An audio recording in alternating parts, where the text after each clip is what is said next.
આજરોજ વિશ્વ મહિલા દિન નિમિત્તે શહેર જિલ્લામાં કામ કરતી આશા વર્કર બહેનોએ રાજ્ય સરકારનો વિરોધ કરી ભારે સૂત્રોચ્ચાર કર્યા હતા અને એક રેલીનું આયોજન કર્યું હતું। આજના દિવસને સમગ્ર દેશ વિશ્વ મહિલા દિન તરીકે ઉજવણે છે। કેન્દ્ર સરકાર અને રાજ્ય સરકાર દ્વારા આજના દિવસે મહિલા સશક્તિકરણની મોટી મોટી ડીંગો હાંકવામાં આવે છે। ત્યારે વિશ્વ મહિલા દિનના દિવસે શહેર જિલ્લામાં કામ કરતી આશા વર્કર બહેનો દ્વારા કાલાઘોડા ખાતે મોટી સંખ્યામાં એકત્ર થઈ સરકારના વિરોધમાં ગગનભેદી નારા સાથે રેલી કાઢવામાં આવી હતી। સરકારી નીતિના વિરોધમાં કાઢવામાં આવેલ આ રેલી કલેક્ટર કચેરી ખાતે પહોંચી હતી અને કલેક્ટર કચેરીના પરિસરને ગગનભેદી નારાઓથી ગુંજવી વેતન વધારાની માંગ સાથે જિલ્લા સમાહર્તાને આવેદનપત્ર પાઠવવામાં આવ્યું હતું।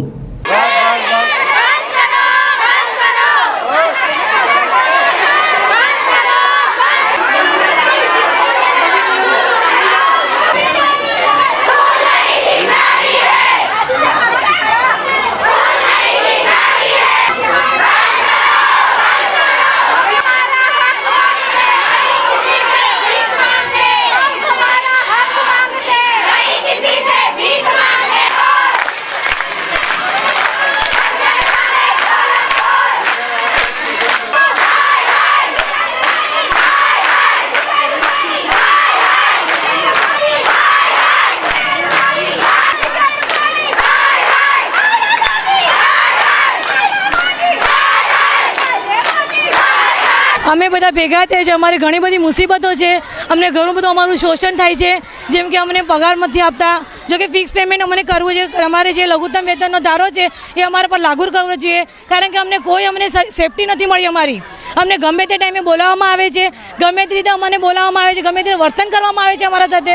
અમે બધી રીતે એરિયામાં જઈને કામ કરવા તૈયાર છે। અમે બાળકોનું કામ કરે છે, મહિલાઓનું કામ કરે, સગર્ભાનું કામ કરે છે।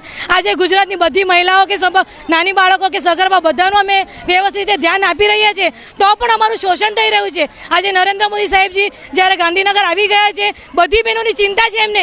જ્યારે નાની નાની બહેનો જેમ કે ઓછી ભણતરની બહેનો છે, 10 પાસવાળી બહેનો છે, એમને ઘરમાંથી બહાર કાઢી છે એમને કમાવા માટે, પણ જ્યારે કમાવા માટે બહેનો જોશથી બહાર આવી છે ત્યારે એમનું શોષણ થઈ રહ્યું છે। નરેન્દ્ર મોદી અને વિજય રૂપાણી સાહેબ અમારી અરજીને એક માન આપીને અમારા પ્રત્યે કંઈક લાગણી વ્યક્ત કરે કે અમારે એમના કાનમાં અમારી વાત ગઈ છે, તો અમને બી સંતોષ થાય કે આંગણવાડી બહેનોનું તમે સાંભળો છો, આશા બહેનોનું પણ સાંભળો, એ પણ અમારા જેવી અબળા નારીઓ છે, એ લોકોનું પણ શોષણ થાય છે। ફિક્સ પેવાળાનું શોષણ થાય છે, બધી રીતે બધાનું શોષણ થાય છે। એટલે આ ફિક્સ પે જે આ નીતિ છે કાઢી નાખો, અમને લઘુત્તમ વેતનનો ધારો અમારા પર લાગુ કરો અને સ્ત્રીઓને માન સન્માન મળે। એ મોદી સાહેબ બહુ સારી રીતે આપે છે, પણ ઘરની બહેનો ઘંટી ચાટે છે અને બહારના લોટ ખાય છે।